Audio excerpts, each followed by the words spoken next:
Jennifer Benetato, welcome to the Thought Room. I'm so glad to have you here today.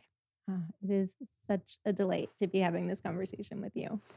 We are currently in my hotel room in the Mayan Riviera in Mexico. We just completed a 7-day meditation retreat with Joe Dispenza, and we met in a hilarious kind of way. I wondered if you would be willing, before we dive into your story and who you are, to share a little bit about our moment of connection. Sure.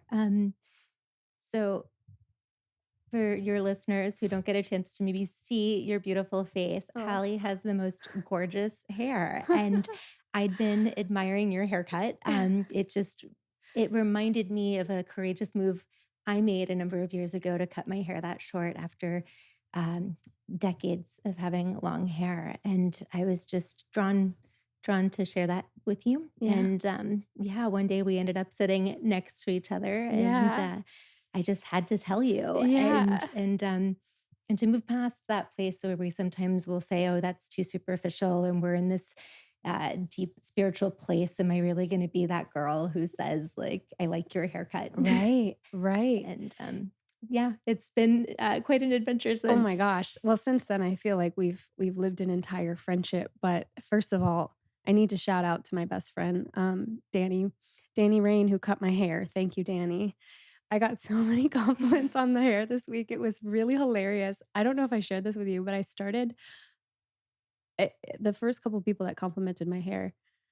I was like, this is fun. Like, this feels really Mm, good. And then Dr. Joe was really encouraging us to begin working with manifestation. And he let us know that it's easier to do when it's something that there's like no pressure around. mm, So I did this little experiment and I was like, I've been really enjoying the feeling of people giving me random compliments that feels so good to receive and letting myself lean into that because usually often I'll speak for myself, but I think a lot of us are in that place in the spiritual journey where we're like really humble. It's like, oh yes, thank you. And it's like this stoic thing. And I've been deepening into the joy of being received for my light, and having that witnessed and noticed. And so my little experiment was I am going to tune into the energetic blueprint of surprises and compliments. And I would love more people to compliment my hair or whatever. And that was the morning I met you. mm. So it sounds like you'd noticed me before in the retreat. Let's just say there's like 1,500 people here, right? So there's a lot of people. And then every day I've been doing a thing where I just picked a random chair. I didn't come with anybody. I just really wanted to mix it up, get out of habit. And part of that was sitting somewhere differently every day. So I sat down next to you and it was so touching the way that you turned to me and you were just like, I really just have to tell you, your haircut looks so great on you. And I want to applaud you for that. Mm. Especially, it takes a certain type of woman to compliment another woman's beauty. And in this world right now, the sister wound is so Yeah. deep. And it's for men too. I mean, they're pitted against each other, but with women, I think it's on a whole different level. It doesn't take a rocket scientist to figure that out, looking at how we've created a world of Instagram filters and billboards and bikinis and all of this. And I don't know if it's getting better. I think it might be just getting worse. So Mhm. I just want to say the courage that it took, and you shared it already. You said I had a little resistance because I was like, oh, is she gonna think I'm weird? Is this too does this make me superficial? Had you not done that, Mm. had you not done that, we would not be sitting here on this couch. We would not have had the opportunity to drop in for 3 or 4 hours yesterday while I got to hear your story. And I was enraptured Mm. by your story. And I'm so glad I brought my equipment to Mexico. I just had a feeling there was going to be someone that was special, and that special person is you. So thank you so much for being on the show today. Ah, thank you so much. Yeah, this is mm,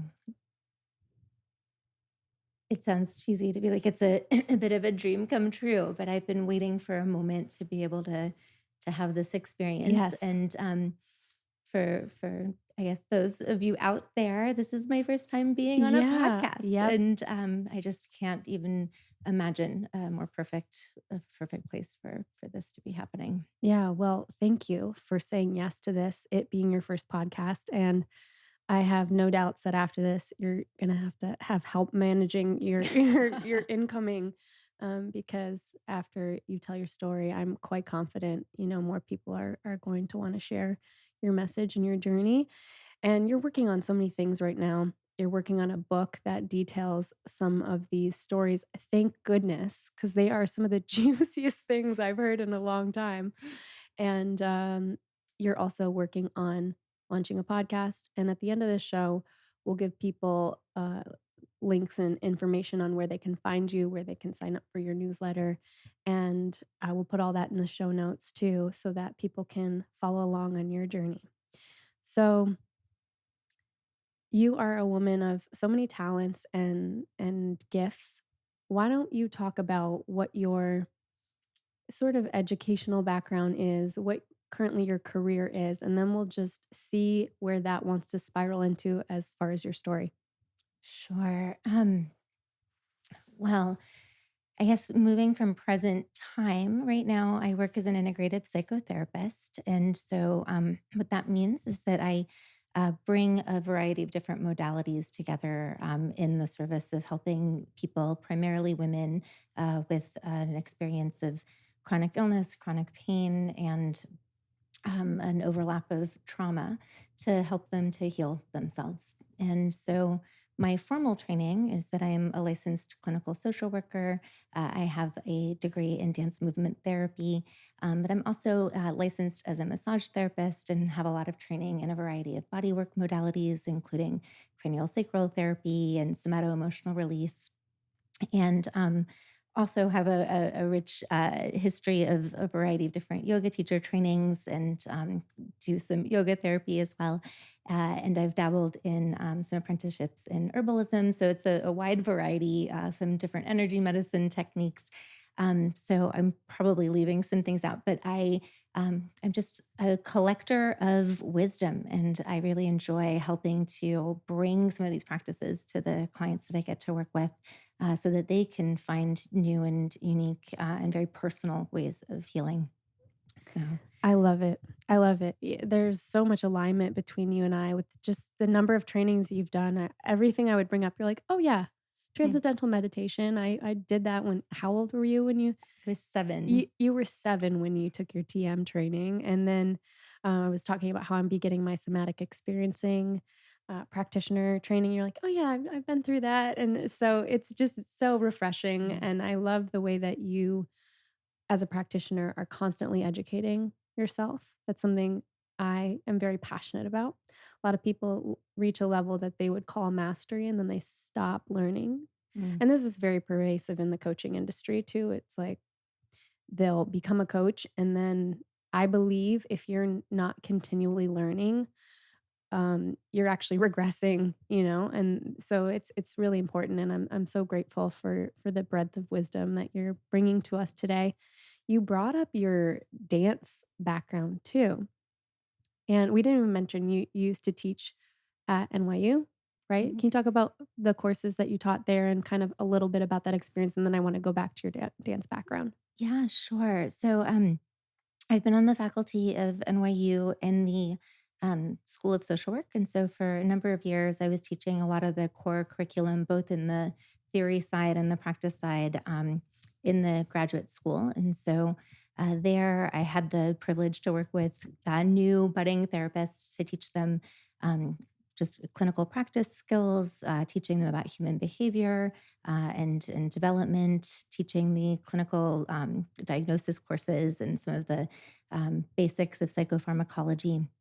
And I also got to teach one of my favorite courses was a course that I taught actually at the undergraduate level, which was on mindfulness and clinical practice. So I've also taught at NYU, just I guess I'll round that out, a course on trauma treatment, and then course also on group psychotherapy. Mm. Beautiful. Yeah, you were telling me a story yesterday about how the the staff at NYU was just like, "What are you doing in your classes?" They just kind of immediately fill up. Like, what's happening there? I loved that story. Mm. Yeah. Yeah, I mean, I think one of the things that I was noticing there is that there's a really deep desire right now, I think, in the world of psychotherapy to branch out beyond just the world of talking therapies. And so I think a lot of students would read and do their research and see which faculty brought other elements of wholeness right into these practices. Right. And I think that this is thankfully one of the areas that psychotherapy is evolving, and it's challenging sometimes to get these structures to kind of keep up with the pace of the desire that people are Mm. having Mhm. to do more than just sit and talk during their therapy hour. Yeah, the evolution has been, catalytic, let's say, in the last 30 years, and I think I'm so glad that you're well versed on trauma too, because I really think that's a conversation that can't be overhad. Mm. There's we know we all have trauma, and I say that not to be victimizing. I say that to be empowering and so that people can really look more deeply into their shadowy bits Mhm. and empower themselves, and that's a lot of what we were doing this week was taking personal responsibility.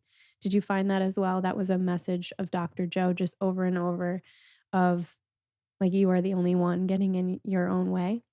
Yeah, for sure. I mean, I think one of the biggest takeaways from this week and from his work, right, is that uh, it's not enough to just know, right? We have to actually do the work, and no one can do that work for us, right? We have to be the one to show up in the meditation on a daily basis, right? To move through the resistance that comes, right? That's a Yeah, natural part of this process, right? right. And that uh, it can actually be really exciting to have that level of agency, right? For Yeah. us to change our lives, that there's a different message. We don't need to go to somebody else to fix us, right? That we Yes. have it all inside. Yes. And resistance to me is really just fear in disguise, Mm. right? If you peel back the layers of resistance, there's an underpinning of a story that you've told yourself, and probably one to make yourself a little bit more comfortable. Just a practical example for me is we had some early mornings, Mm. 3:30 in the morning, 4 in the morning, 5 in the morning. I think our latest morning was a 6:45 morning. And we were sometimes meditating 8 hours a day. We would have, like, 16-hour days with lectures and stuff like that. I was thinking this was gonna be "Oh, I'm in Mexico, I'm on the beach." No, we worked this week, and I thought I was going to feel really exhausted because in my life, I have really slow mornings, like 2 hours for myself in the morning, and I don't really schedule any clients or anything like that until after 10 AM. And so the first couple days were really hard, and then I was like, "Wow, if I push through this resistance, like, it's another story. It's another Mhm. story that I'm not gonna be able to do this, or my body's not gonna be able to handle it, or I'm gonna be under-resourced." So, for me, that piece was incredibly empowering. I wanna ask you about your dance background too. Did you go to a dance school? Were you telling me that? Or a performance art So, school? so in the world of psychotherapy, right? There's the creative arts therapies, and so those are art therapy, music therapy, dance and movement therapy. I think there's even maybe a poetry therapy program out there now, and so I, honestly, the background of this story, and I preface this by saying I absolutely love being a social worker, but I really wanted to actually study dance therapy as my primary psychotherapy education. And uh, unfortunately, it's not a profession that's licensed in every state, and it's not very well known. And so I was discouraged from going that route, Mm. and was told that it would be a little bit more practical to go the social work route, much more universally understood and recognized, a lot easier to start your career from that background. And truthfully, I've always had a real passion for social change and social justice, and so the social work degree actually made a lot of sense for me. Um, And one of the things that I've learned about myself and the people in my life know about me is that once I decide I want to do something, even if it's not practical, I'm going to do it anyway. So, after finishing my degree in social work, I went ahead and went back and did the dance therapy program just for the enjoyment of it, for the knowledge and wisdom of it, right? For the um, and also for the exposure of it. I mean, I think that there was something really meaningful and important to me about broadening that scope and being Mm, able to teach at a university like NYU and introduce myself not just as a social worker, mm. but to also share that there are these other embodied ways, right, of showing up with people and doing this work. In that training and learning about dance and really getting to know the texture of it, what were your biggest takeaways that you took back to your practice and to your teaching and to your students that you would want other people to know, even when they're working with themselves about the body, about movement? Mhm. Yeah, I mean, I think I'd start by saying a lot of people have a lot of that resistance word, right, to the word dance, right? That they think they're supposed to learn some choreography, that there's something they're supposed to perform, right? And it's really stripping that performative nature of the art into really being an Mm, expression, right, of mhm. authentic impulses to move, right, of new ways of being in our body, right, of being able to mirror, right, in the group format and to see myself reflected in you, so that as you're nodding and I'm nodding, right, we're having this experience of like, oh, I am you and you are me, and I can learn something from your Right, movement and how that moves in me, right. and vice versa. Yeah. Beautiful. I was really dabbling into dance in my own process this fall, and a coach, mentor, therapist I was working with prescribed me the 5 rhythms. Mm. And I just went on Spotify and I searched for, we'll put this in the show notes too. I searched for 5 rhythms dance, Gabrielle Roth. You probably know way more Yeah. about her in that movement. And maybe in a second, I'll get you to give a little background of what you know on that. But I just put on this playlist for about a week straight and was using it to move my body in ways I wouldn't normally move it. And the music really gives permission for you to be a little bit awkward and strange, especially if you use the guided Uh-huh. ones with her voice. Then, yeah, you just, when you get to this staccato song and she's like, sharp, sharp, like making you do these sharp movements. And there was just something so carnal and tribal and visceral about the experience of moving my body that way and giving myself permission to feel the anger that I was feeling that I wasn't really comfortable expressing in other, ways in my life. I wasn't at the point yet where I was able to verbalize the anger to anybody because I always, I'm trying to be a peaceful, calm person. And yet there was this really raw emotion here, and I didn't even know where it was from. Like I couldn't Mm. have tell you, oh, this event made me really angry. I'm just telling you, I was pissed off at everyone, right? And it was there and it needed to be seen. And dance was pivotal in being able to move some of that energy. So, can you talk about the 5 rhythms or Gabrielle Roth? I know I'm putting you on the spot with that, but I'm sure that you have a little bit of knowledge. Sure. I mean, I do, and I want to preface this by saying that one of the things that is very similar between dance movement therapy and sort of what's known as like conscious dance forms like 5 rhythms Mhm. is that they both really invite people to learn right from their body's movements, right, to feel into the Yeah. emotion that comes up. They have slightly different orientations in terms of the outcome or the reason why you would work with someone who's in the conscious dance world versus someone who's trained as a dance movement therapist. Right.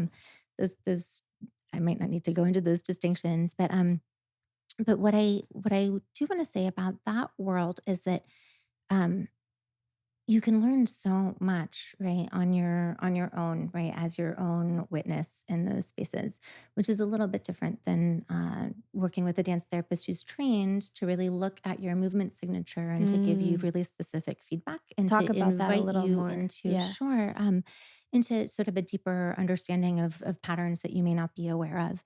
So they take a little bit of a different Right. a different angle in that regard. So if like we were working together, walk me through, I'd walk into the room, and what does our session look like?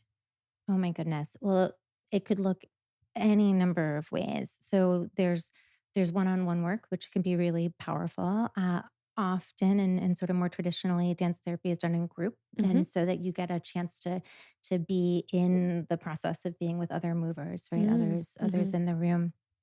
Um, One of the things that if we were working together in that way that we might explore is looking at, do you have a propensity towards sort of really strong movements, really sort of Mm, more sort of forceful movements? And if that's the case, what might it be like, right, to move with a little more lightness? Not because right, one is better or worse. There's no right right, or wrong, right, but we have the capacity, right, to move in all of these different ways, and we want to expand what's possible and to get right, out of some of those habits, right, that we might call our movement signature. right, And when we are able to stretch, right, in our own bodies and have a more full experience of ourselves, the idea, right, is that we're able to take that into a relationship with a friend, a family member, a coworker, right? right, We can right. find a different way of showing up because we've felt it first in our bodies. Yes, yes, and this is the idea again, I'm gonna reference Dr. Joe probably 100 times Hmm.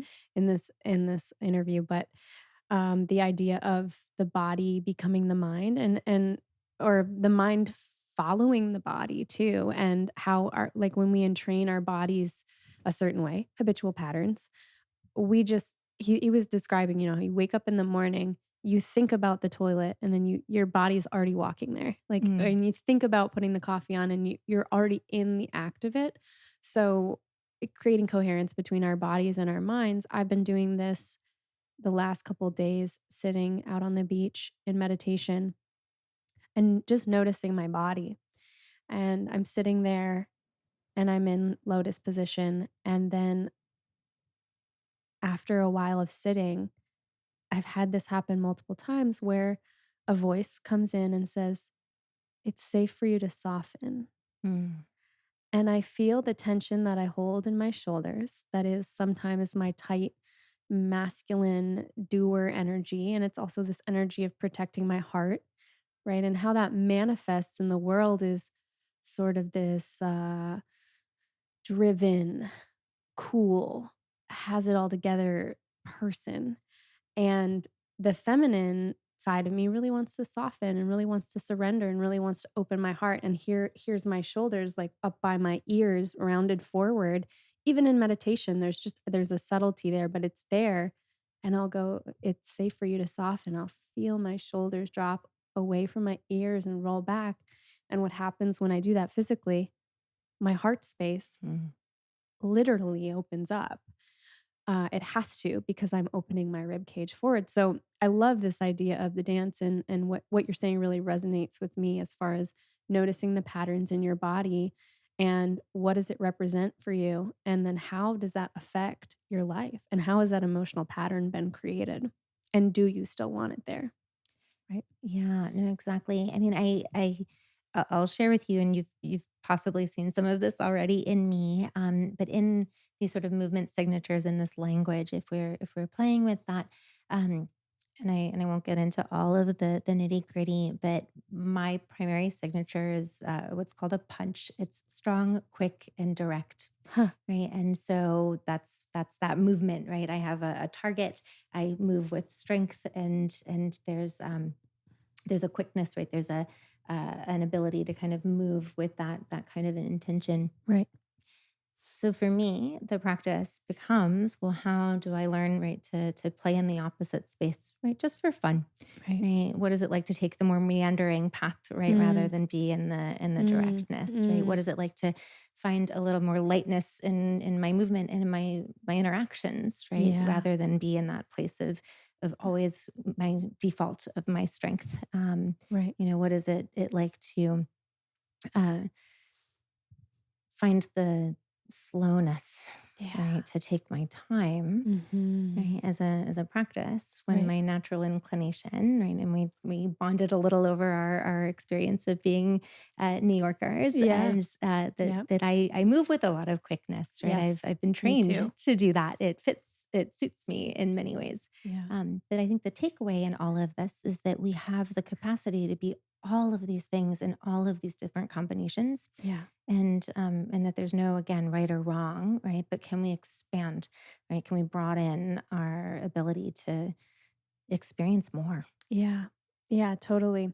When I first got here, I was feeling super grumpy and tired and inward, and I didn't want to connect with anyone. And when I was waking up in the morning, I would notice I was just getting out of bed with that face already plastered on of like, oh, I'm going to have to be around people today and, be social around these 1,500 people. And they're gonna come all bright-eyed and bushy-tailed, and I'm going to be not wanting to talk to anyone and being in my own experience. And again, playing with these concepts that Dr. Joe presented, I was like, "Well, what does it feel like to change that? And what does it feel like to put on an inner smile?" Mm, Right? An inner smile. And then you can't help, like, if you're smiling through your heart or you're just focusing on your heart and saying, I'm going to smile with my heart, what does that look like in its expression? And we've been doing these walking meditations too on the beach with 1,500 people. What, as the sun comes up, I've never experienced anything so beautiful in my life. It's hard to be there and not want to cry because yeah. it's so inspiring. So in those walks, I was practicing that. How do I want to show up in the world? What does an inner smile look like? And inevitably, it entrains an outer smile. And then after a few days, I was able to walk around the property embodying that, smiling and saying hello to everyone that made eye contact with me in the hall, noticing when people made eye contact with me, because sometimes we're in such a mode, right? I'm Hmm. like, wait, I'm on vacation. I don't need to rush anywhere. This is crazy. Let's slow down and smile at people. And I realized the fear is, well, if I smile at people, they're going to engage me. And I just want to be in my, see how our mind does that and creates these big stories. And I thought, no, you can still radiate warmth and have boundary and Yes. have boundary.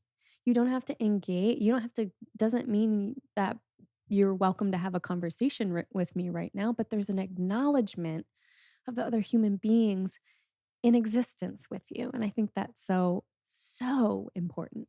Yeah. Yeah. You're reminding me of a meditation that I actually take a lot of my clients through, because you spoke about this boundary piece and how often we have the idea that a boundary is like a brick wall, right? It means that I'm going to be completely untouchable, unreachable, right?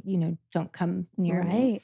right? And so I'll take people through a process of imagining, right, a rose garden, Mm, and the rose, right, is such a beautiful symbolic representation of a boundary, mm, right? That it's velvety petals, right? It's delicious scent, right? That mm. there's something really warm and inviting, right? The beauty that it represents.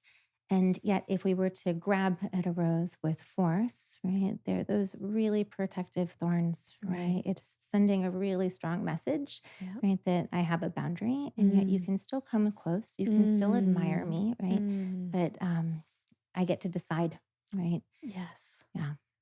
Beautiful. I love that. So, um, we could go in a number of directions right now, but I had briefly asked you the other night about, you said, I think I asked you why you were here, what you were here to heal, maybe. And you were sharing a little bit about your health journey. And it was actually kind of a rich story. I mean, you're like, okay, I will, but I'm going to have to back up Mm. and give you some context first. And I sat there and I listened to you just blinking in awe and for about an hour as you told this story. And I wondered if you'd be willing to retell that story here now. Yeah. So gosh, where to enter is always the interesting question. Hmm. Um, Wherever your heart. Yeah. says. I think I'll start by saying that one of the big takeaways of this week, right, is about being in the unknown, right? Mm, And that when we're in the predictable and we know that we do things the same way, again and again, right, that there's no space for change. And one of the big risks that I'm taking in sharing and being here with you, right, is to actually step out of a known, predictable way in which I have, for many very good reasons, kept a lot of my personal life very private. And so I'm going to step into that great unknown with you today and share some of these things that I don't usually speak about in a public way. And um, in the spirit of finding out what's possible on the other side. Yeah. so grateful and so humbled. Mm. Yeah. So, maybe I'll actually start by saying that there once was a time. I love when we get to laugh at ourselves in our evolution in our process.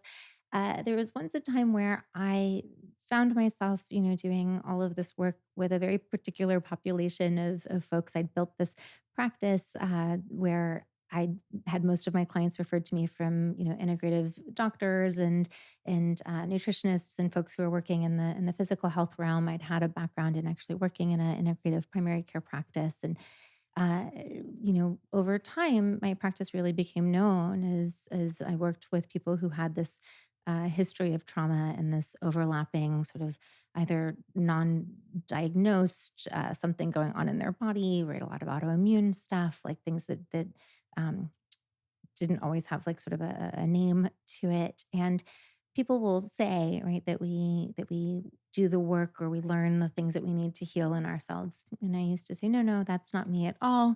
That's not why I'm doing this work, right? There were all these other reasons that I could justify, right, how I had ended up in this very specific sort of niche.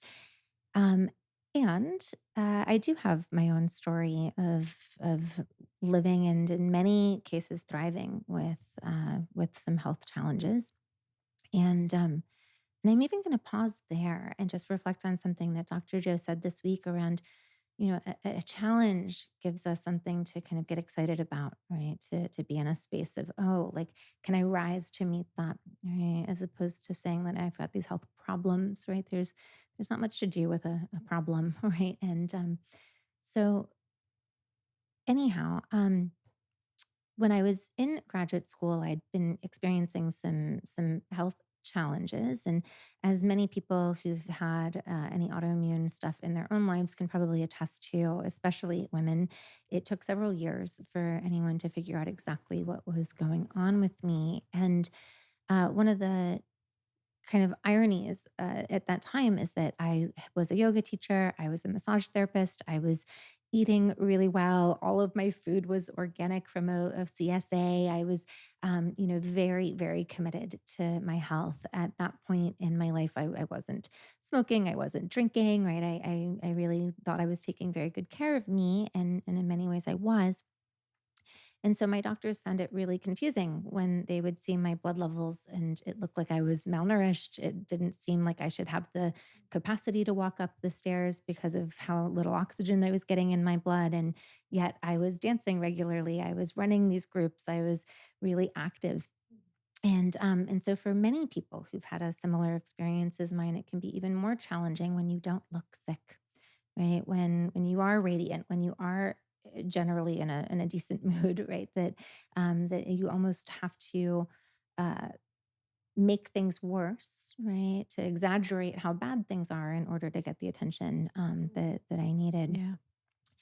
And so I was diagnosed with Crohn's disease a little bit before I turned 30, and was told that I needed to go on biologics, that it was severe, and it just didn't feel right in my heart. And I just want to say for anyone who's listening, my story and my experience is my own. I really, really honor whatever path people take, whether it's with medication or with different modalities and treatments, and so I just want that to be super, super Yeah. clear. Yeah. Um, and so I started to look at other ways that I could try to heal myself. And I just want to say that my doctor has been the same doctor that I've been with now for over a decade, um, and she's as traditional as it gets. She's a Right. researcher. She's not into all of this stuff, Right. but she was willing to give me space to say, go try it. And then Yes. I'll do what I need to do to make sure that we're keeping track of how it's going. And then you go do what you go do and come back and tell Yes. me how it's going. And so That's an we've, excellent doctor. yeah, Let me just explicitly name that. One that gives you the sovereignty to choose. yeah, telling on myself, by the time I got to her, I'd been kind of fired by a number of doctors who didn't like me because I was non-compliant with treatment recommendations, and so by the time I got to her, she was known as being sort of the person who dealt with the most severe cases, the most confusing. She was the one who finally got to the bottom of what was going on Wow. with me, and she said, I've looked at your chart and I have a feeling that if I try to prescribe you something today, you're going to walk out of here and I'll never see you again until you end up in the emergency room. And she goes, so I'm not actually prescribing you anything. I'm just asking that you come back in a week and we continue this conversation. Wow. Uh, so all of that to say, and I'm going to have to fast forward a lot through a lot of this, is that it got really, really, really bad, and then it got What did that look like? When it was getting bad, what was your physical experience? yeah. So, gosh, this stuff is not so easy to talk about, and yet I will. Um, there was a point actually when I was doing the dance therapy program, and it was at the 92nd Street Y, and I was living in Williamsburg. And so, for those of you who know the subways, I would take the L train into Union Square, and then I'd have to transfer to take the 6 train up to 92nd Street. And at that point, I was not able to control my bowels Yeah. so that I could make it that entire trip in one go. Wow. And so I had a plan where I would use the bathroom before I left my Wow. home. I'd get on the L train, I'd get off at Union Square. There was a coffee Wow. shop that got to know me. I would go use their bathroom. I'd get back on the subway, and then I could make it the second part of my train ride. Wow. Wow. And that just became my routine. It was difficult, right? Yeah. And these are not the kinds of things people want to talk about, No. right? And so um, I got really desperate at a certain point and was almost willing to do anything, and was going to be put in a clinical trial, and signed all of the paperwork. I was at a point where I was going to do whatever it took. And the day before I was going to go in for my last visit, I just said to myself, there has to be another way, right? This can't continue like this. And truthfully, I can't even really tell you what happened, but things started to reverse course. And I started to really believe, right, that there was something that I could do to get out of this situation that I had found myself I in. think that's what happened. We're Mhm. part of it. After this week, Yeah. I really believe that. Okay, so things started to change course. Yeah, yeah, and so, the miracle is that, and I can't attribute any of this to one thing, right? I mean, Yeah. as you can hear from some of the things I've studied and I do in my professional life, in my own healing journey, I'm always dabbling in so many different modalities, right? Um and I had gotten to a point where I was actually in full remission, and it was really pretty remarkable. I'd gotten myself off of all of my medications, and really it felt like, I'd done it. And in the fall of 2019, Yeah. I experienced a pretty significant betrayal that ignited Mm. all kinds of abandonment wounds that I didn't even realize had run so deep. And something shifted in my body, and almost overnight, I found myself in total crisis. And on December 22nd of 2019, I had emergency surgery, and my body had created a tunnel, a fistula, a path between two organs that are not supposed to be there. Are you willing to share what those are? Sure. Yeah. So Crohn's disease typically manifests anywhere in the digestive tract. And so the place that I had the most inflammation was in my colon. And so the tunnel had gone from my rectum through to my right labia. Yeah. Yeah. Yeah. So they had to pierce the tunnel all the way through in order for it to drain. Yeah. And I was told that I would probably have to have this drain in for about 6 weeks. And uh, You told me that was changing the way you would defecate too? yeah, I mean, there was fluid coming out of this hole in my body that I couldn't Yeah. control, right? There's no sphincter when you just have a So hole scary. that can't close.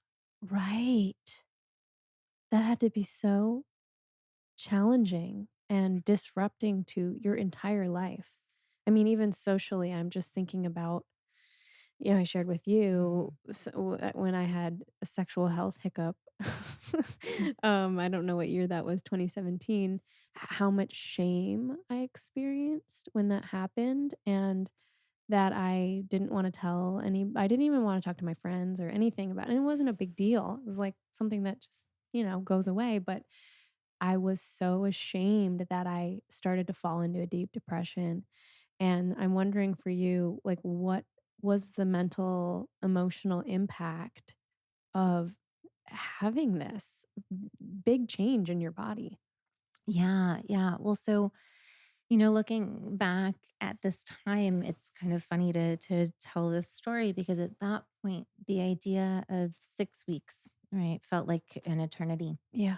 And I was actually supposed to be headed out 2 days after this to go on a Vipassana retreat, which I obviously had to cancel.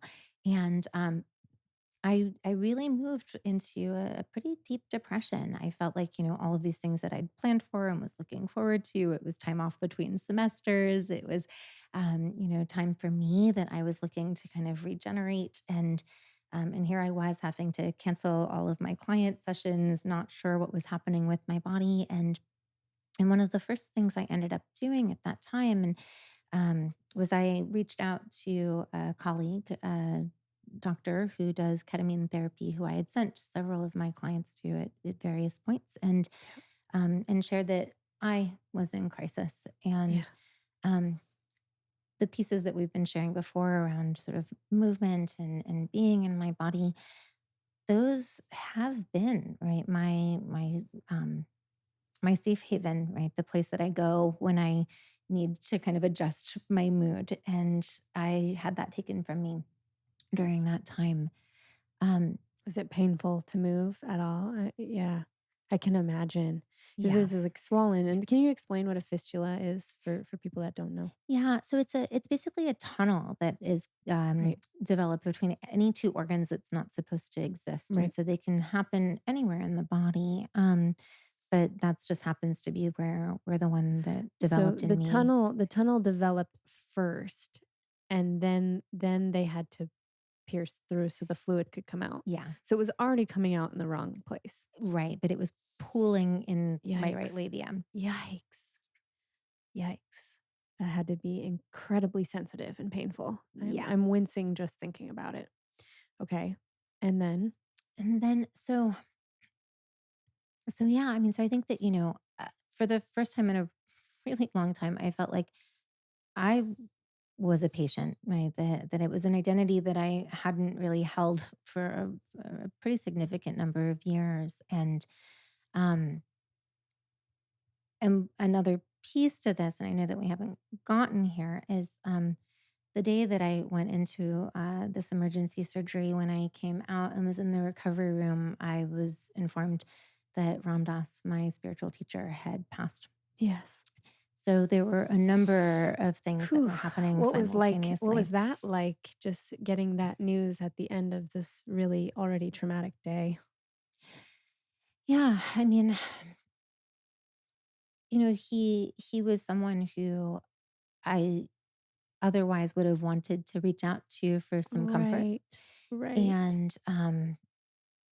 and to sort of hold on, right, to the idea that I could move through this. Mm. And it's also absolutely not lost on me, right, that he is such an example of being able to deal with significant physical challenge, right? And to continue to go on. And at that point I was really judging myself because I felt like I couldn't muster, right, the Yeah. strength and that I was really questioning, right, for the first time ever, is my life worth living if I can't dance, Right. if I can't, Right. be a sexual being, if I Yes. can't have pleasure, right? Yes. And so it was for sure, right, the just the I want to say the beginning, right, of a dark night of the soul because it didn't only last 6 weeks, Yeah. and How long did it last? so I ended up having a couple more surgeries after that one. We, as we all know, then moved into a global pandemic. And so the Right. next set of surgeries that I was going to have ended up having to be pushed back until the hospitals were reopened. So you were Um, just in limbo. yeah. Yikes. You are an incredibly powerful being. Hmm. Thank you. I Yeah. will receive that. Yeah, it makes me wanna cry because I know you shared even after the hospitals reopened, you told me a little story about your sister caring for you and how because of her work was what is she again? She's a veterinarian. She's a veterinarian, she's around a lot of people, she's in a medical space, and she didn't wanna expose you to anything, so she'd, like, pick you up from the hospital, make sure you had groceries at your house while you were while you were getting the surgery, you said she would go get groceries, fill your fridge, come pick you up, and then drop you off, and, like, kinda couldn't stay, and so you were just going through this completely on your own. Yeah.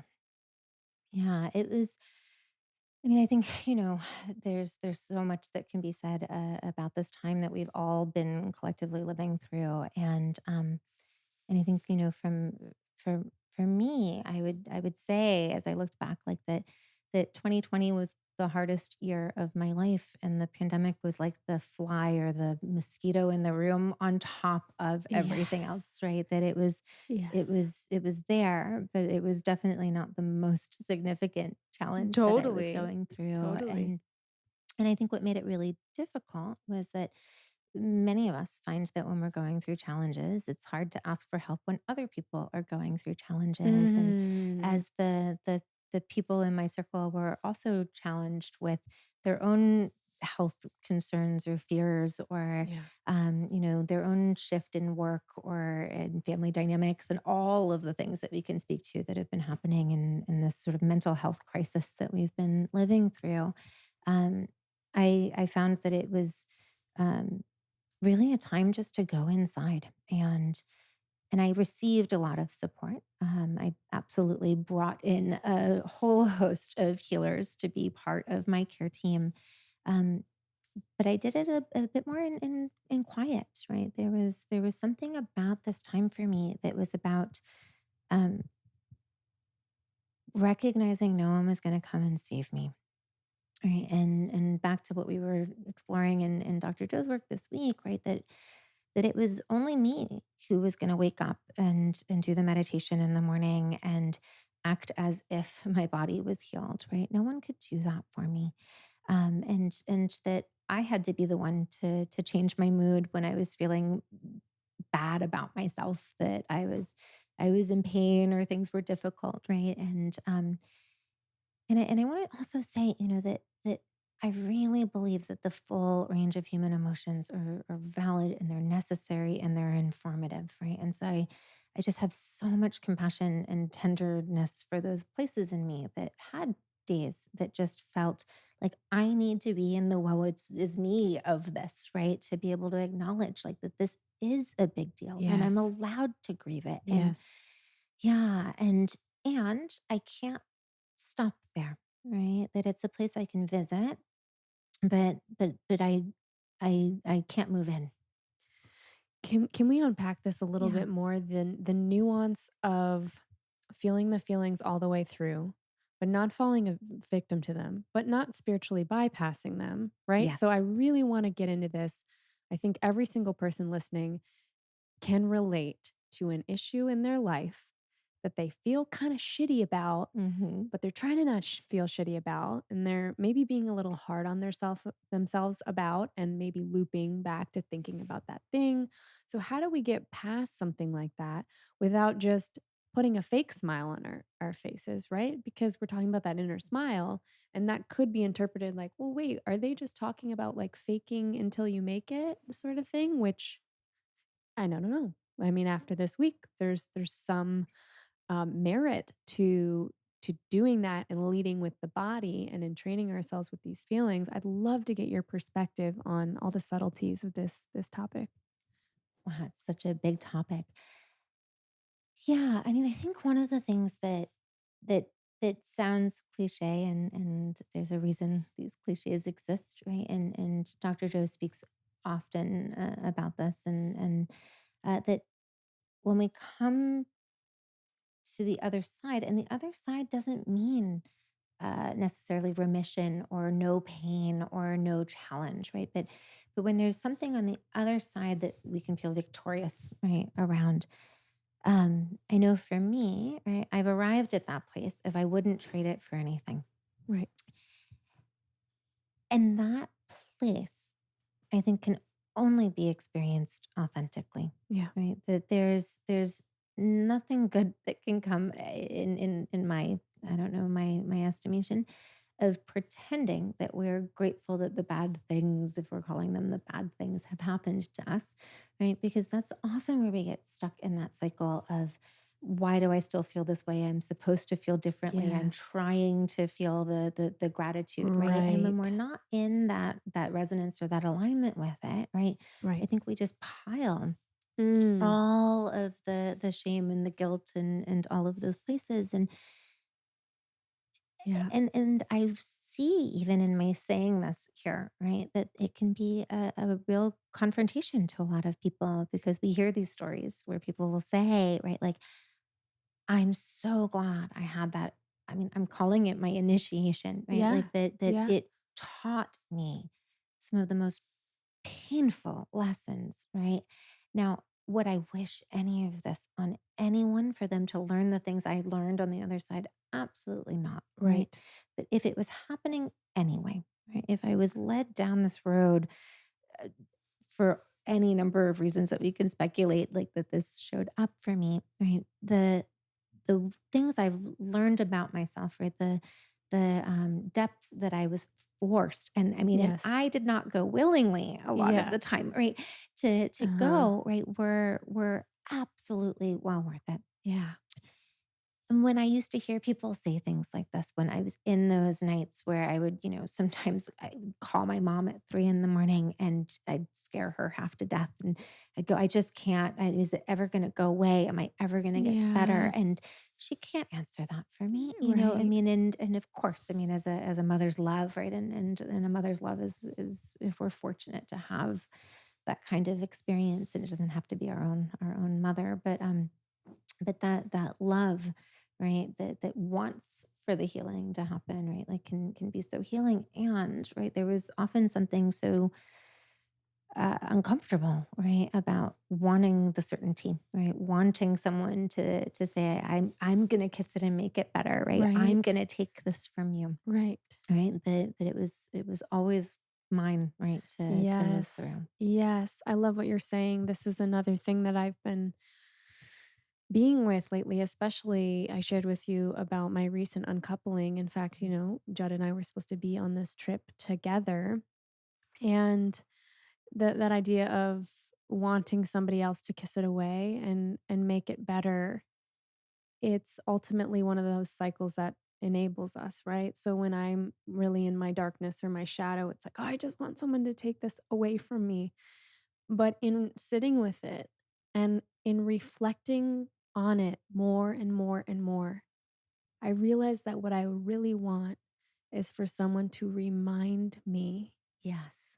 that I know how to do it and I'm going to be okay and I'm going to get myself through this and that they're there to witness me. But ultimately, I don't really want someone else to fix it for me. I don't want that. It actually doesn't work. And then Hmm. we don't get that satisfaction. But life is scary. And it's okay to need people to remind you, hey, you've got this. Mhm. You can do this. And I am holding the excitement for you on the other side when you get through this, which you will. And I'm holding that candle in my heart for you, that vision of you, happy, healthy, excited. I know it's coming. And I will remind you every day if you need, and you can do this. Yeah. Yeah. Yeah, and I find, and this is one of the places that, I have my own biases in terms of my own chosen profession and the work that I get to do in the world. And I think sometimes we can create a divide, right? That it's like you're going to do it yourself, so you have to be solo, alone, right? That Right. there's this lack of community or lack of support that gets kind of misinterpreted. I want to say inside of that, and I've found, right, having been on the receiving end of some phenomenal therapy, that having that support, right, as you said, to be the reminder or to be the one who says, hey, here's this book that you might find that could be helpful, Right. or here's this practice that I found has helped me or helped others, right? That we invite people in, right, to be these kind of way showers, right? Yeah. That they're helping us to walk our own path. Yeah. Right. And I think that's just something that I feel is really important to share just in my own journey, right? Because I will absolutely take credit for the work that I know I've done on myself for myself. And I wouldn't be here if it Yeah. weren't for the teachers and the healers and the friends and even the strangers, right, who have shared uh, their experience, Yeah. strength, and hope. Yeah. Yeah, there's one more piece that I want to share about all this. I was having a conversation with a podcaster friend of mine. I know he won't share me or mind me sharing this story. Um, Podcaster friend Lance Asejos, who hosts the University of Adversity podcast and was also happened to be here this week, which was a lovely synchronicity to reconnect with him. We were sharing about the first couple days and the frustration and when the thoughts come up of I'm not doing this right or I want to be happy but I'm not and we're trying to focus on happy Mm, and it feels like your insides are tightening cuz you're like this is fake. I'm not feeling happy. I'm feeling like really frustrated. And so again, how the heck do we climb ourselves out of that hole? And what I was sharing with him that was working for me was it wasn't about pretending that I wasn't frustrated, but I wasn't gonna keep feeding the frustration, and the way that I did that was by saying, "I see you're frustrated. mhm. I understand why you would be frustrated. That's okay. Yeah. Come back." Over and over and over again, and so it's that compassion piece. One of the things I scribbled huge across my notebook of one of my, um, insights from a meditation was self-love is the portal for connecting with ourselves and for others. And after I started to play with that, the next 4 days of the retreat, I felt really open because I was like, "Why can't I connect with others? Why am I doing this wrong? Da da da da da. And why do I want to be so inward right now?" And then in meditation, it was just like, "Hey, it's okay that you don't feel like connecting right now. You just went through a breakup and not you just went through a breakup so you can be a victim and be mean to people. But remember that this hard thing just happened. Like, it's okay. Yeah. It's okay that you feel this way." And would find that as soon as I would shift into a little bit of compassion or, what Esther Hicks calls reaching for a slightly better feeling thought. So it's an incremental shift. I'm not gonna say it's impossible. It's very difficult. You have to be very skilled to go from depression to ecstasy like this in a Mhm. transformational state. But you can go from, depression or sadness or frustration or grief to something a little bit more hopeful or a little bit even neutral. Yeah. If we can get to that place, possibilities open up left and right. Yeah. I mean, in this piece, I think of self-love is so, so important. Right. I mean, I think in many ways this is what the healing journey is all about. Right. And to be able to speak, right, like you said, to that tender one, that inner essence, right? And to say, it's okay, sweetheart, right? Like that you can feel that way, right? And Mhm. I'm gonna love you through it, Mhm. and I'm not going anywhere. Yes, I've got you. I've Mhm. got you. So I want to switch gears a little bit and I want to ask you about living with Ram Dass. I mean, this is just such a, when you just so casually, you're like, oh yeah, yeah, I lived with Ram Dass and I was his caregiver for a while. And my jaw dropped to the floor because Mm. he's been one of my greatest teachers. I never met him in person, but I visit him all the time in the spirit realm. And I just am like, show me how to lead like you know, show me the way he speaks, the way he writes, his sense of humor, his compassion, just infinite capacity to hold the suffering of others. I've met no one, I think, Mm. quite like this man. And so the opportunity to live with him, to care for him, this is obviously post his stroke and toward the end of his life. I would love to hear the story of how the heck that came about, and then just some beautiful moments from being living and being with him. Yeah, yeah. I'm gonna start with something, I don't know, a little unusual Yes. to share. It's something Yes. I don't think I've ever actually said, and it is quite personal, I think, for both of us. And one of the things that I um,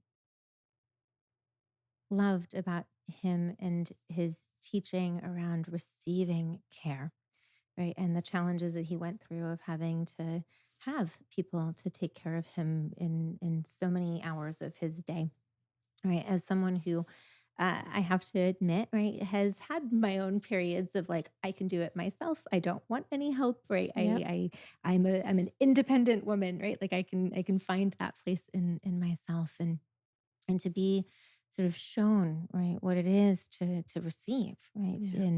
and what that does, right, to a person, to let someone become that intimate, right. Mm. And the story that I'm going to share is not really a pretty one, and yet I think it needs to maybe be said today in the spirit of some of what we've been talking about, um, which is that one day we would go to the beach on Mondays. There was a group of people who would show up, and so we would take him out. There was a special wheelchair that you could roll into the ocean, and we would swim. Beautiful. It was, absolutely one of the most, delightful parts of the week, and, some of the members of the community would bring flowers from the jungle and throw them into the ocean, and we would sing. There was a buoy that we would swim out to, and he would say, "Oh, buoy, oh, buoy, oh, buoy, oh, buoy," and "Oh, boy, oh, boy, oh, boy, oh, Yeah. boy," and "Oh, joy, oh, joy, Yeah. oh, joy, oh, joy," Oh. and so that would be our chant in the Mm. ocean. And so, on these days that we would go to the beach, we would dress him in the morning in his swim trunks, and we would not put on an adult diaper, because he'd be going into the ocean. And we would go after the ocean, usually to a restaurant, and I'll have a nice lunch. And there was one day that I was there having lunch, and he motions to me that he needs to use the toilet. And so I take him in his wheelchair to the bathroom, and he's soiled himself. And in that Thai restaurant, right, I helped pick him up, helped clean him up. And the whole time, right, he's apologizing Mm. for how difficult this must be for me to Mm. have to clean up, right? Literally clean up Yeah. his shit, Yeah. right? And as I was helping him to clean himself up, I remember I sat in his wheelchair while he was sitting on the toilet, and I just looked at him and I said, "Ramdas, I've soiled myself a number of times. This Mm. is not unfamiliar territory. All right, it's going to be okay. And it was one of the first times I'd ever shared that Right. part of my previous experience with Crohn's disease. Mm. And we just connected in this way that isn't glamorous, right? These aren't the stories that I think, I've certainly never shared before. Yeah. Um, but it was the humanity, Yeah. right? It was the moments of what it means to be in a body, Yeah. right? And to receive support, right? And to just be two souls, right? Sharing the shit that happens in life, right? Literally and Yeah. and figuratively. Yeah. Yeah. Wow. Wow, what a beautiful story. I have a singular tear coming out of Mm. my eye. Thank you so much for sharing that. Thank you so much. Oh, yes. So, how on earth did you end up caring for him? I think you said something you didn't I don't even think I heard this story. I think we skipped right past it, but you said something like, "Yeah, he chose me." And then we just kind of moved on to other things in our 3-hour talk we had yesterday, but are you willing to share, was there synchronicity involved in that? Yeah, absolutely. And it's funny whenever anyone's asked, I really don't fully know, right, Mhm. how it happened. Yeah. And it was actually something I asked him a couple of times, and I'd say, how did I get here? Um, and his response each time I semi, questioned, am I supposed to be here? Is this a mistake? Right? How did this Yeah. happen? He said to me, we're in the same soul pod, right? You Mm, can't get rid of me, right? mm, Here we are together. mm. Um, Beautiful. the story, part of the story anyway, is one of synchronicity. And prior to me ending up on Maui, I was living in New York City, and I'd been working at this integrative primary care practice, and we were doing all kinds of interesting, innovative things in healthcare. We had an acupuncturist on staff and yoga teachers, and I got to run movement groups and um, do body work and do traditional talk therapy as well. And it was a great place. And for a variety of reasons, right? We were told that we were going to be closing our practice on August 31st. This was in 2015, and it was difficult news in a lot of ways. I had some amazing colleagues, many of whom I'm still in close contact with, and at the same time, right, I was quite happy to move into having a more full private practice. I'd already been seeing some people on my own. I had this home office in a brownstone in Park Slope, and thought this is great, perfect timing. I can take some of my patients over from the clinic into my private practice, and I was then told that my landlord was selling the building and we were all going to have to be out on The same day. August 31st. Mind blowing. When you told me that, I was just like, "Wait, wait, wait, wait, wait. What?" Yeah. The clinic that you were working at closed, and you were like, "Great, I'll just renew my lease." And your landlord was like, "Yeah, by the way, no." Yeah. And so now everything's shifting. Everything changed. And funny enough, at that point, I had no trainings scheduled that fall. For the first time in years, I wasn't in some program that was requiring my presence on any kind of a regular basis, right? These were the days before things were all transferable online. And I had gone to dinner that night with a friend of mine, and just said, I think that the universe is telling me it's time to leave New York, right? Like it was really wanting me to get out. And my friend Matt is a very practical person and said, you'll find another place to live, you'll find a place to work, like Yeah, don't be like, you can't rash. leave New York. You're a New Yorker. What are you talking about? Because you had been there Yeah, at how that point long? I'd been there 17 years. Yeah. Yeah. Yeah, you're basically married to the place at that point. Oh, not only that, I mean, I don't talk about this much, but I actually used to teach at the new school, and I got to Oh, develop my own course many wow. years ago. It was really exciting. They asked me to pitch something, and they Impressive. took it, and I taught this course called Creating Community in the City. and it was an exploration in belonging across all 5 boroughs. Cool. And my students would go all over the city in search of communities and how do we connect. And so we talked about neighborhood as community and spirituality as community, and Yeah. all these things. So I was in love with the city, and sort of flippantly said, maybe I'll go to Hawaii.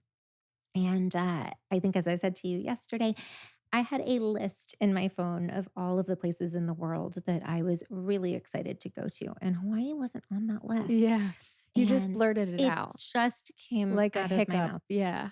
Yeah. And so I finished this dinner, and I check my email and I see that I have a message from This is a like hours later, just a right? couple hours later. Not, yeah, I mean, it was when I got home, and I have this email from a friend of mine. We had worked together at a social justice nonprofit, and she had been living on Maui with her husband for a number of years at that point. And she writes to me to say that uh, sometime between sort of Thanksgiving and like mid December, she and her husband would be taking 3 weeks off. And they had two cats, one who was diabetic and needed insulin injections 2 times a day. And would I be willing to come and take care of the cats, and could use the car and stay in the house? Yeah. And they'd love for me to come. You said too, you were like, for any length of time during this Mhm. period, like it's going to be 3 weeks, but even if you can come for a little bit, we're trying to find people. And you emailed back and you said what? So I said, after the day I just had, I will be there for all 3 weeks. Like, sign me up. My friend then was kind of confused because if any of your listeners are not in America, there was a question of, do I even get 3 weeks of vacation? Because Right. unfortunately, we don't have a system She here was that like, lets how us can you take come for good care three of ourselves. weeks? Yeah. So I explained what it had happened, and at that point I just decided, I'm going to just get rid of my things, and I really, I mean, I got rid of my bed and my furniture and most of my clothes, and this is so silly to say, but I made a decision at that point that if it wasn't black, white, gray, or pink, or silver, which I guess, it was That's a gray it was area. out of my life, right? It was the only way I could downsize, like, all of Yeah. my things and, like, just get rid of everything, and, I thought I would take some time and maybe go to all 50 states, right? Have a little sabbatical, and then sort of figure out what was Uh, gonna be next. yeah. So, um, I get to Maui, and, it turns out that they were still gone for 3 weeks, but um they were gonna not need me that second week, and could I go camping or someplace else during that time? And it just so happened that the exact week that they didn't need me, Ram Dass was doing his annual retreat in December, and the cost of the retreat was the same amount as my severance from my job. And so I signed up, even though it was sold out, and was able to get a spot. And I attended, and So you were waitlisted first. I think that's important to underscore because, again, a spot opened up for you in a retreat that was sold out yeah. and it cost the exact same amount as your severance pay.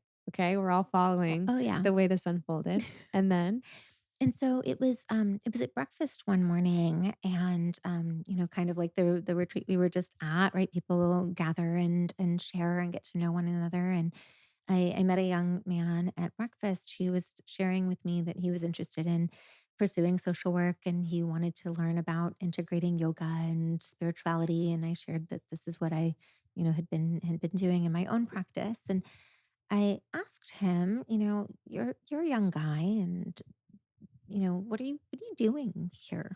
Right. And he shared that he had been there as one of Ram Dass's caregivers. And at that point, it sort of clicked that, of course, right, he has people that need to get him from place to place, and to attend to him, right, 24/7. Uh, and so I shared with him that I was going to be on Maui for one more week, and that I would be interested in doing something to support the caregivers while I was there, that I would be happy to give a massage or do some energy work, or something in support of their service, and that this was really important for me as someone who had run caregiver support groups, and has really seen how challenging it is to be that person behind the scenes, right? To be in those moments that the one I shared earlier that we don't usually speak to. Um, and He introduced me to Dasima, who sort of runs the house, and she shared that there was a need for me to work in the garden if that was something that I'd be interested in doing, that I could come by that Friday morning. So I get the address and I drive right to Ram Dass's house, and I get put to work in the garden. And you have to understand, um, I'm a city kid, right? I was born in London. I lived in Hong Kong. I grew up in DC. I'd been living in New York City for 17 years, right? Like I did not know the first thing Gardens about look a little different in New York City than they do.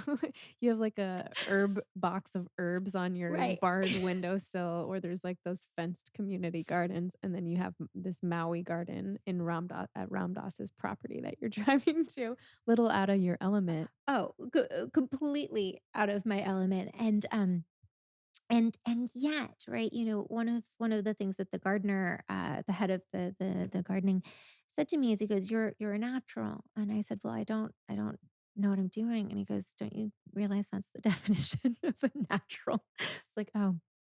So I felt very at home in the garden. And uh anyway, they asked if I wanted to have some breakfast after gardening, and I went in the house and I fixed myself a plate, and I went to go sit down at the table. And as I was eating my breakfast, one of the caregivers brings Ram Dass down for his breakfast. And um, one of the guests who had been staying at the house was Krishna Das, and he comes out and he's now sitting at the table at Okay, what's breakfast. going on in your inside of you while this is happening? Surreal. Yeah, Surreal. totally surreal. I'm kind of looking around, not really sure how I got here.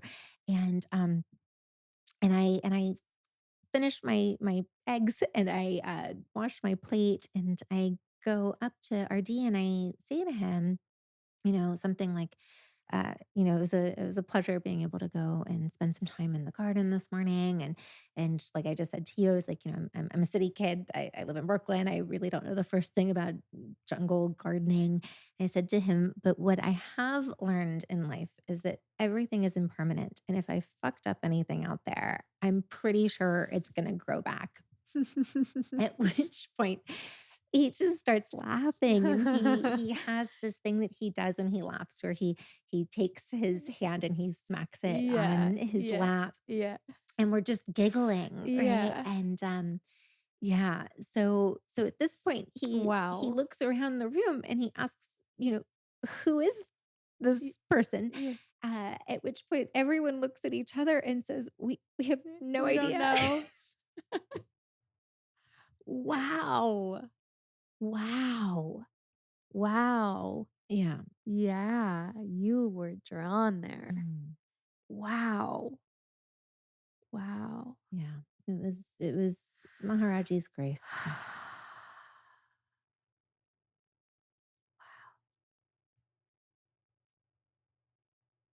Ah, Yeah.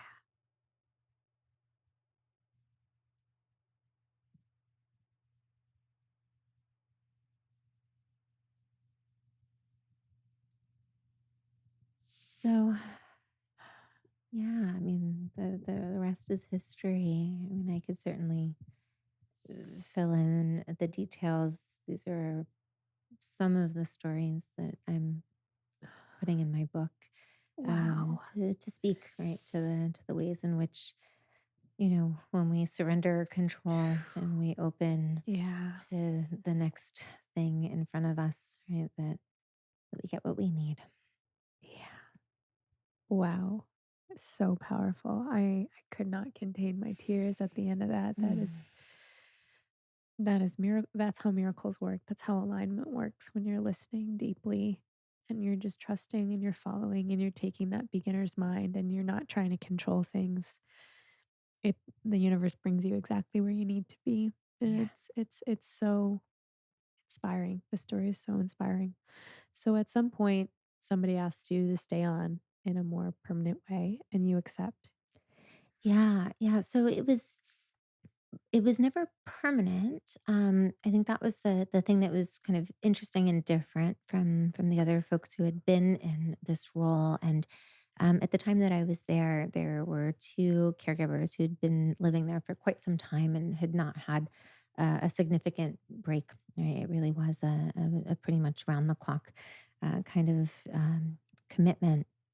And so it was presented to me that if I were to step in and kind of be the temporary sort of relief, so that these folks could take some extended time off, right? That it would be both service to Ram Dass, and it would also be service to these young men who had been in Seva, right, for quite a bit of time.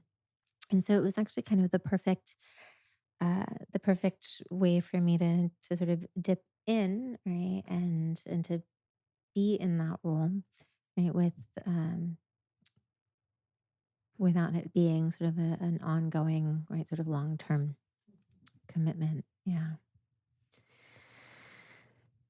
You told me a really great story that I'm going to ask you to retell about Ram Dass giving you your spiritual name. And you set it up Mm. so perfectly, describing, kind of juxtaposing yourself with some of the other people on the property and your delightful, like fiery New Yorker side and like the spiritual pessimist that is so in me. I Yeah. want to name that too. I see some things, I'm like, oh, come on, get off it, like get your feet on the ground and get grounded the way we're talking about some of these things. And you and I related over some of that. And so you felt different and Ram Dass saw that you were different. And I'd love you for you to just flesh that out a little bit more and then tell the story of him giving you your spiritual name. Sure. Gosh, I'm telling all of my secrets on myself today. So yeah, and I say this with, you know, love for people in their path. And I'm really speaking my judgment and Right. my stuff that comes up and really acknowledging, right, that there have been these edges in me that have Same. softened in Same. many Yeah. ways. And at that time, right, I definitely harbored some judgment around this idea that people would drop, right, their own sort of identities, right, and then become, right, these other creatures, right, with these different names. And as Some much. really far out names. Oh, there's definitely, I mean, there's the spiritual names in the sort of traditional sense, right? And then there's the self-appointed names. And so I think what I was saying to you yesterday is that I was not gonna go back to New York from Maui calling myself Rainbow Sunshine Unicorn Starburst, right? Yeah. Like that just was Yeah. not, I was changing a ton, Right. right? And that was probably too far. Right. So um so I had a lot of judgment, right, Mhm. around this. And um, yet the paradox, right, is I still wanted one, right? There's a Right. lot of things in life that I'm Totally. like, I don't want it, but I want it, right? And Yes. and so I I hate noticed that I want it. myself in this struggle of like, but I want one, but I'll never use it, but I need it Right. somehow. If they Like, don't give me one, I will be upset. right. And so and then the humor, right, of all of this humanness, right, that starts to then question what is this all about? And one of the things that I think you've gotten to know about me is that I can drop into deep reverence that feels really authentic and find that sort of connection with source. And to me, God is playful and has a phenomenal sense of humor and like doesn't take itself so seriously. Mm. And so I I wasn't given a name while I was living there, and months went by, and I started to question if I'd ever get one, and is there a formal process for asking for one, and Right. how do people get their names and Right. all of this stuff. And it was on my last day living at the house, and my suitcases were packed, and I was getting ready to leave, and someone said, "Oh, RD wants to go see you upstairs before you go." And so I go upstairs to say goodbye, and I was going a couple blocks away. I wasn't leaving forever. And he tells me that he has a name for me, which, I wasn't sure I was going to get. Right. And And he says sort of in his way that he had to take some time with this one.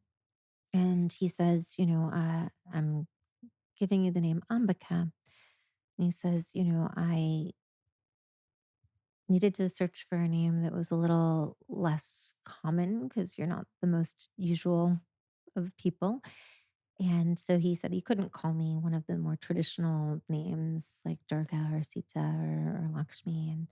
And that Ambika is the avatar, right, of all of those goddesses, and that she's often also referred to as the little mother. And he says that I had served a role of being like a little mother to him.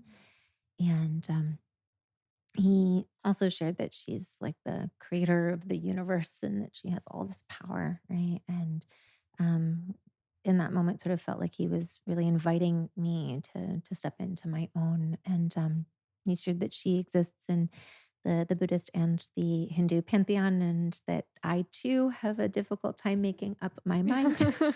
I love that piece.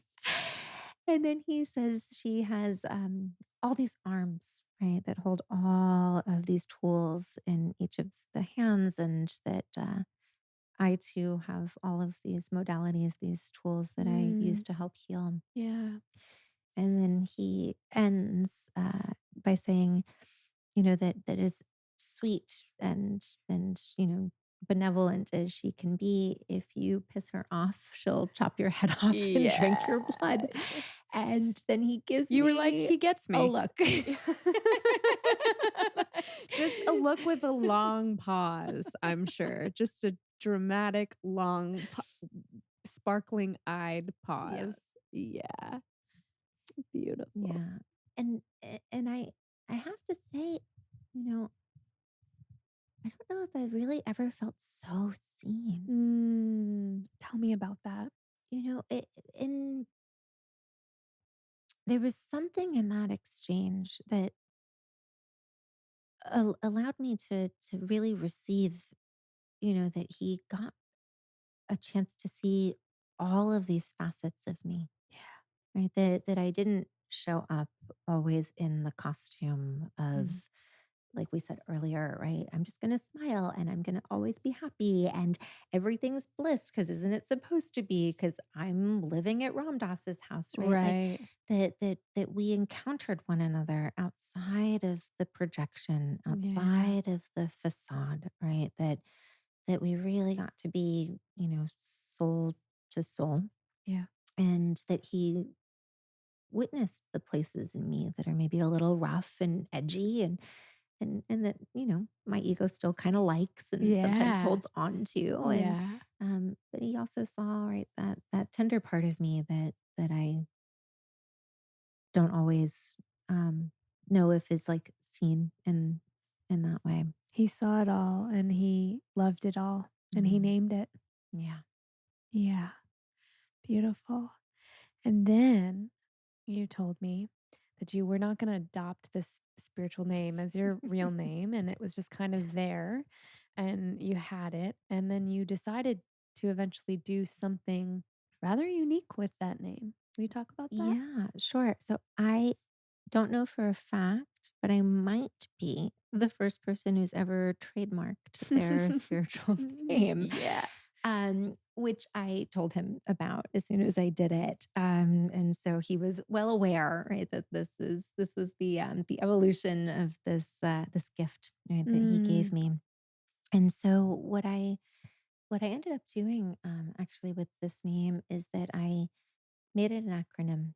And so the acronym for Ambika, so it's Ambika. And for me, right, those represent the six pillars that I work with my clients around, which are awareness, movement, breath, intelligence, kindness, and artistry. Mm. And so I use these, right, as places for us to explore, right, what I speak of as the six dimensions of wellness. And so those being, right, the mental, the physical, the emotional, the spiritual, the relational, and what I call the inspirational, right? And in more traditional models, we speak of a vocational realm, and I choose, right, to lift that into a place of how are we inspired, right? Mm, Not just how are we making our yes. money. Yes. Yeah. Yes. Wow. It's amazing to me. The name, even the image of the goddess with her many tools, Mm. the fact that your work is very integrative. And here you are integrating it into this model that represents all these different modalities. It feels like you are here to bring this through. Mm. And it's really important and it's really special. And you've shared a little bit that, in developing this method, you are working toward offering this to practitioners mostly, right?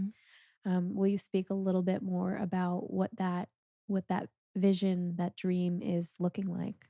Yeah, absolutely. So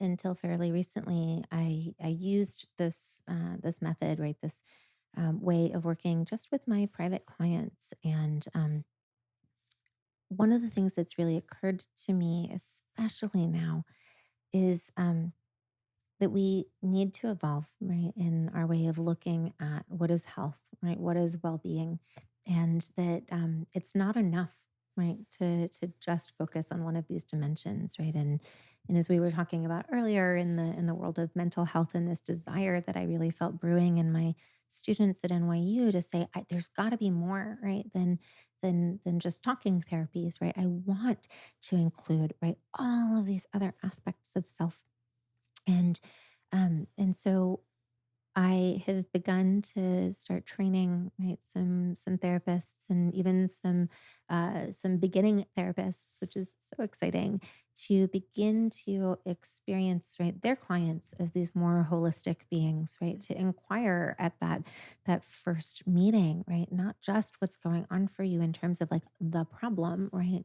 but what's going on for you in terms of the what physical movement practices do you do, right? Right. How are you in your body on a regular basis? What can we do to support that, right? Or, you know, do you have a spiritual community? What does that look like, right? Is that something that you want to um, evolve in some way, right? And so that we're really not letting any of these pieces get ignored, right, in the service of just the thought realm or the emotion Yeah. realm, which is where psychotherapy often gets stuck, right? Right. Right. Beautiful. To take it back to the story of the coming out of surgery, Mm. hearing that Ramdas had passed, and that was at the height of COVID, yes? So not yet. Not So yet? that we knew it was happening. It was December Okay, okay. 2019, It was just and about to go down about a month yeah, later. yeah, and but it sounds like did you have a follow up? Yeah, well, so there was something that happened because you had another surgery scheduled, and you told me about a conversation you had with a friend because, Ramdas died in December, and you're Hmm. like, "I can't go anywhere. I have a surgery coming up." Will you tell me that little vignette, that conversation with the friend and what just Yeah, miraculously occurred after? I can. Um so I hope that these stories help anyone who's listening, right, Yes. to recognize, right, I don't know, that there's so many opportunities on the path to question, right, is it real, right, and to want to test, to challenge God. And so I happened to already have tickets to Maui in February for Valentine's Day week. I was going to be visiting a friend who was Right. having a going away party, and so that was already in the calendar. And here it is, right before Christmas, and in December, and I come back from the hospital, and I'm, on all of the pain medications, and Right, right. all of that, and I say to my friend that if Maharaji is real, right, if Right. God is real, Right. the funeral or the memorial service is going to happen when I already have tickets to Maui in February. Right, which is And months away. which is months away. And my friend very, very gently reminds me that most people do not wait months before they have a service. And I am insistent that this is the chance for God to prove to me that God is real. And Yeah. that if God is real, right, Yeah. this is how it's going to Yeah. go Of down, right? course. And he gently puts me to bed and Yeah. says, we'll see what Yeah, happens, okay, right? you're on something. Yeah. So I find out, right, a little bit later as all these sort of negotiations are happening about different services that did happen before February. There were a lot of different ways to sort of commemorate his passing, but the big ceremony on Maui ended up happening during that time that I was already scheduled to be there, and And why? and why? Yeah. You told me there was Yeah, someone that they wanted there that wasn't able to be there, right? Until that until date. then, So everything got pushed back to so this yeah, important person could be there and the synchronicity yeah, happened. exactly. Yeah, and I mean, in that moment, it was one of those times too where I then went to my surgeon and said, this is opened up. I really want to go. And I was like, but I mean, am I even medically cleared to go on this trip? And she said to me, she's like, you're not doing so well. Yeah. Right. And she said, and I think you need some community. And I think that you need to have this Yeah. closure. Yeah. And without it being dramatic, right? She basically said, seize this moment, right? That there may not Mm, be another. I mean, we never know, we right? never We know. never know. And and so, I showed up, right? With surgical drains and a diaper Wow. and, Wow. went through the motions, trying my hardest to not express how much physical pain I was in. Yeah. And and right after that trip, we went into lockdown.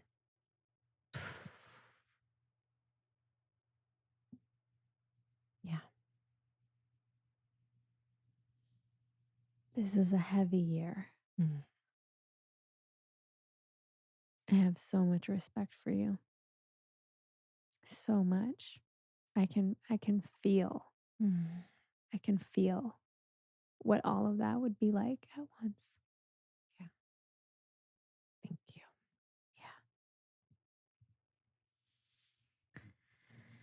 Yeah. And here we are somehow sitting on this couch Mm. after the week that we just had. And I want to know how you're doing now, Mm. how you got through that, and if Yeah. there's any titrated pieces of wisdom that you want to offer around how you got yourself through that. Sure. Yeah. So without going through, so many of the details, I know for any of us when we're telling our story, there's always more. Um, I had another surgery as soon as the hospitals were open, and I mean, and to give some perspective for those who maybe weren't experiencing this, I was on a list of surgeries that had been postponed because of the pandemic, and I got a call on a Friday saying that they were going to open the hospital on Sunday morning, and could I arrive at 3 a.m. for a 5 a.m. surgery on a Sunday. So for those of you who are in this world, right, scheduled surgeries don't usually happen on Sundays in the wee hours of the morning. And my sister brought me, as you mentioned earlier, and dropped me off at a hospital that was pretty much empty. I was the only person on the unit. The lights weren't even on in the entire floor, as they were able to help to get me another drain. During this wait, I ended up developing a second fistula Oh my and gosh. had to have another drain installed. Um, Whew. it was at that point, right, that I think I really had to make a decision of like, am I going to just fall victim to this and be resentful and angry and all of those things. And it was righteous rage. I mean, there were a million reasons to feel justified in how unfair, right, all of Yes. this was. Yes. And right, I at that point, right, I knew that I had to connect, right? I had to connect back to myself. I had to connect to source. I had to connect to love. And I'm sprinkling in so many of these pieces in these ways. But after that surgery, uh, a, a friend of mine had recommended that I do some journey work, right, to really connect with my body in a deeper way.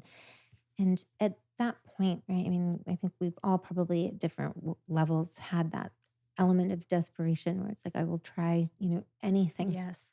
right? Yes. Even if this is against doctor's orders, even if I have multiple pieces of medical equipment coming out of Yeah. my body, right? In a pandemic when we didn't have, any idea of how or when this was ever going to end. Right.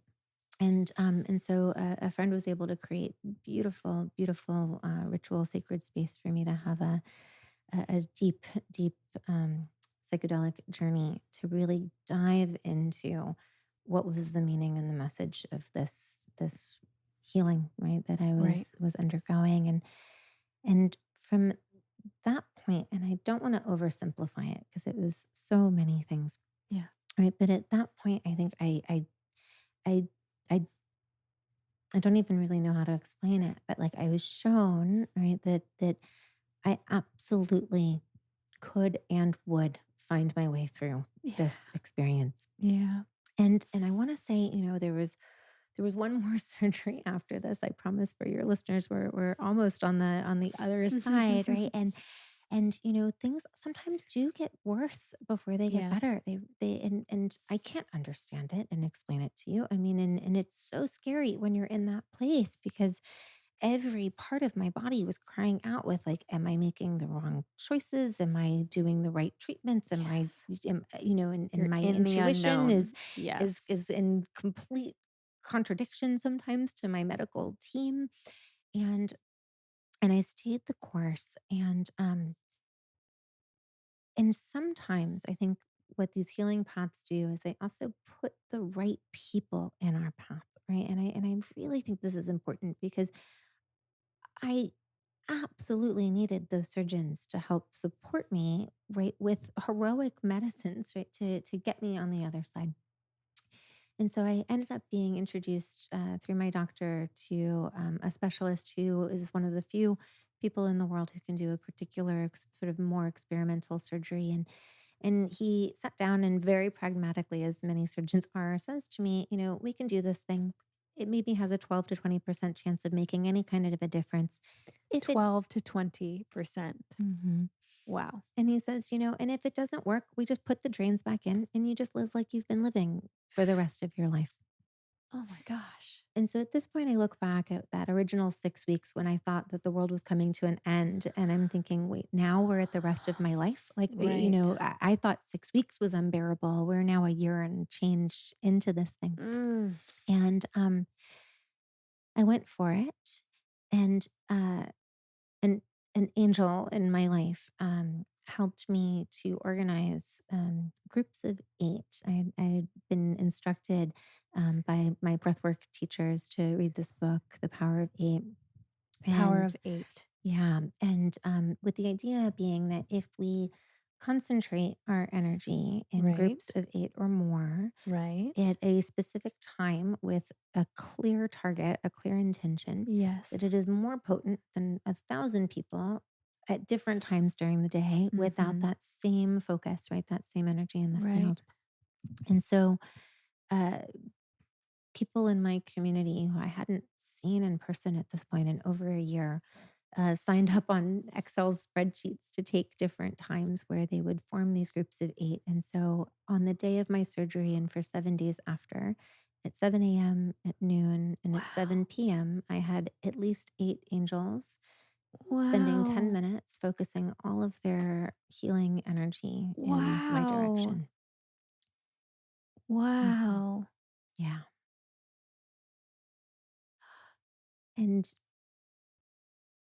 as I think about that time, once again, lying in a bed alone after surgery, trying to make my own meals and on all the painkillers and all of the things, I made sure I was awake during those windows and I would allow myself to really feel that love.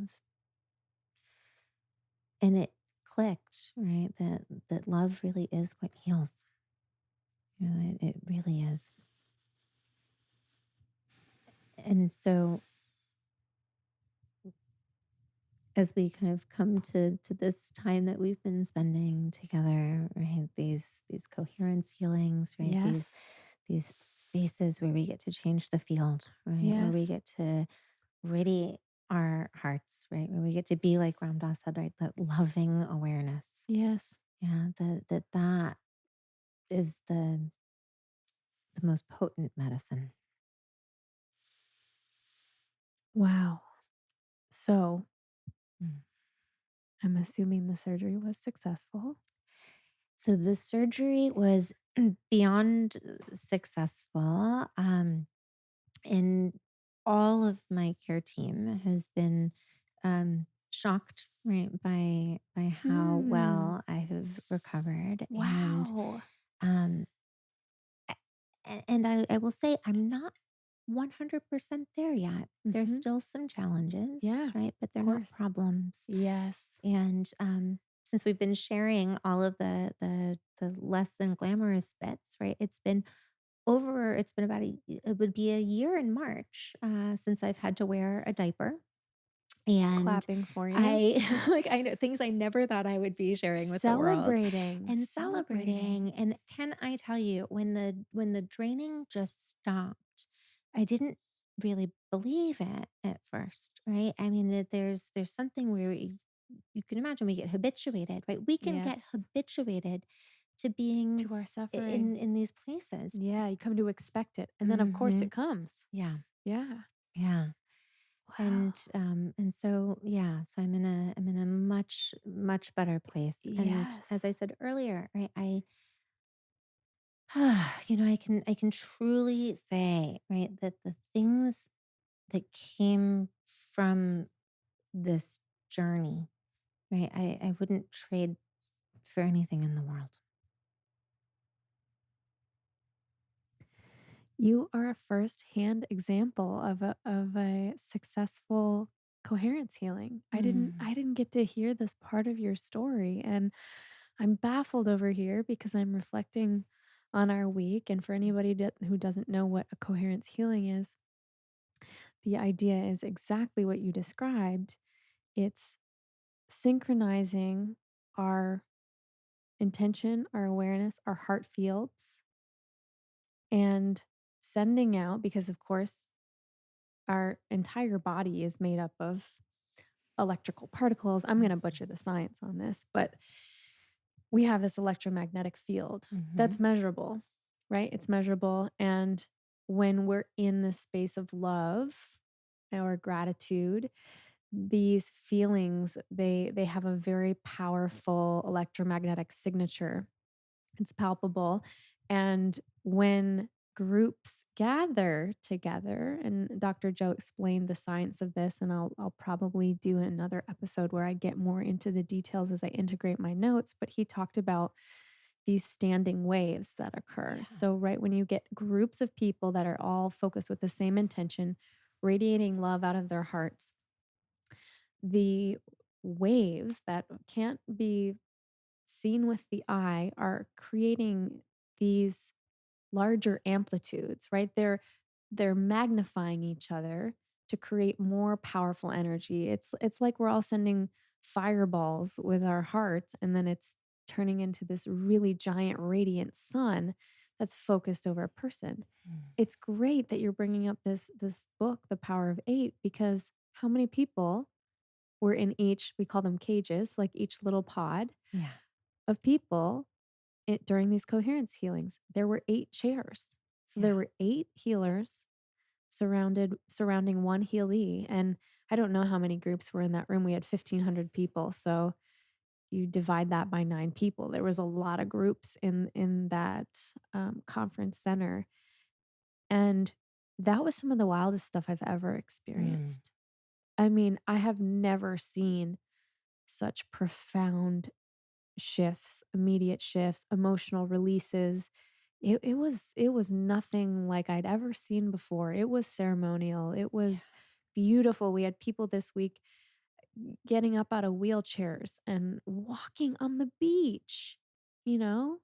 Like taking steps and standing in Mhm. the sun and on our last day, I watched a woman get up out of her wheelchair and walk like 20 steps.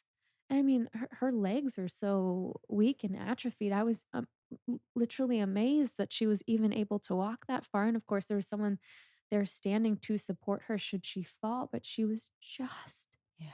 radiant, and what happened is all the people were just finishing their meditation and started to witness this, and a group of about 50 people gathered in a circle around her and just witnessed. There were grown men crying that came up to kiss her and touch her feet after, and she just with the most beautiful smile and radiant heart looked around the circle and said, "Thank you all so much. Thank you all so much for being here, for your Mhm. energy."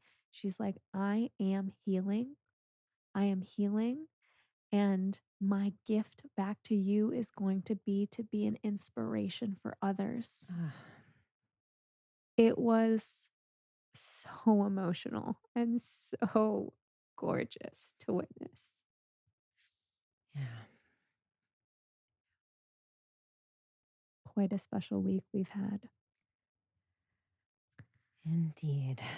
I'm so glad to meet you. Mm. I cannot wait to continue cultivating this friendship with you.